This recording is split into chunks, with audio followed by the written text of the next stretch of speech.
হুমায়ুন কবিরের সঙ্গে সাক্ষাৎ মোহাম্মদ সেলিমের। হুমায়ুন সেলিম বৈঠক নিয়ে জোর জল্পনা, যদিও বৈঠক হিসাবে ব্যাখ্যা করতেও নিমরাজি আলিমুদ্দিন। সম্প্রতি হুমায়ুনকে নিয়ে না বলেছিলেন বিমান বসু, তারপরেও এটা সেফ সাক্ষাৎ বলেই দাবি করছে আলিমুদ্দিন। তৃণমূল বিজেপির বিরুদ্ধে লড়াইয়ে কতটা প্রস্তুত? প্রশ্নের উত্তর না মিললে সিদ্ধান্ত নয় বলে আলিমুদ্দিন সূত্রে খবর। কথা বলবো মৌমিতা চক্রবর্তী, আমাদের সঙ্গে রয়েছেন টেলিফোনে প্রতিনিধি। মৌমিতা, তাহলে এই যে বৈঠক, এই যে সাক্ষাৎ, জোটের কি সলতে পাকানো?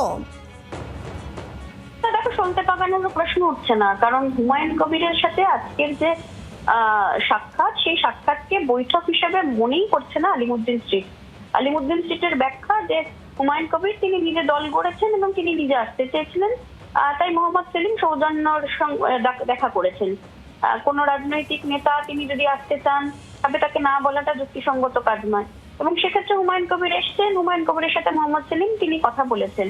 কিন্তু এই মুহূর্তে যেটা সূত্রের খবর এবং নিশ্চিত করা হয়েছে আলিমুদ্দিনের তরফ থেকে, যে হুমায়ুন কবির তিনি আদৌ কতটা আন্তরিক বিজেপি এবং তৃণমূল বিরোধিতায়, সেটা যতক্ষণ পর্যন্ত না দলের তরফ থেকে সিপিআইএম তারা তাদের দিক থেকে নিশ্চিত হচ্ছে, তার আগে কোনো সিদ্ধান্ত নেওয়ার প্রশ্নই উঠছে না।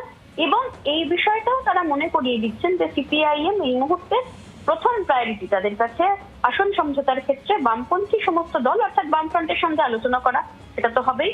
তারপর বামপন্থী যে অন্যান্য সহযোগী দল রয়েছে তাদের সঙ্গে কথা বলা এবং আইএসএফ এর সঙ্গে আসন সমঝোতা করা।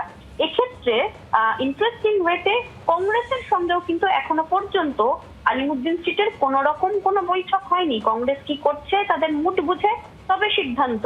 সেক্ষেত্রে দাঁড়িয়ে হুমায়ুন কবিরকে এখনই সিরিয়াস বিষয় মানছে না, মনে করছে না আলিমুদ্দিন স্ট্রিট। হুমায়ুন কবির তিনি এসেছিলেন, তার সঙ্গে দেখা হয়েছে মাত্র, এটুকুই তারা মনে করছেন, এটুকুই ব্যাখ্যা আলিমুদ্দিনের তরফে। ধন্যবাদ মৌমিতা।